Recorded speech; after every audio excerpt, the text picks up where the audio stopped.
চুপচাপ শোনো এক গল্প, গল্পটা বড় নয়, নয় খুব অল্প।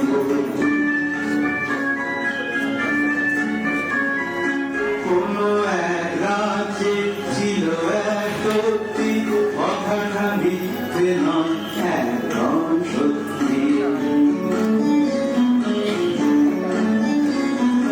তার ছিল সুন্দর বাগানের মস্ত, ফুলে ফলে গাছে ছিল সাজানো সমস্ত।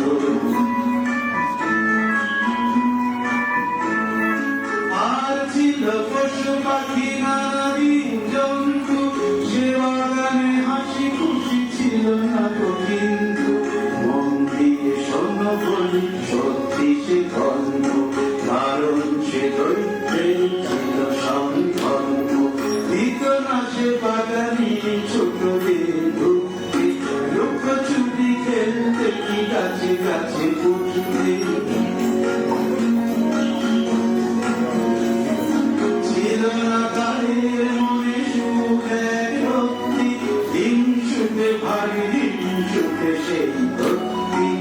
আর গল্পই তো শোনাচ্ছি আছে, একদিন দৈত্যটা গেল দূর রাজ্যে, একদিন দৈত্যটা গেল দূর রাজ্যে, গেল দূর রাজ্যে, গেল দূর রাজ্যে।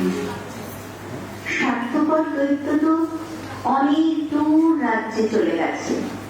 যাক বাবা, নিশ্চিন্ত, এখন আমরা এই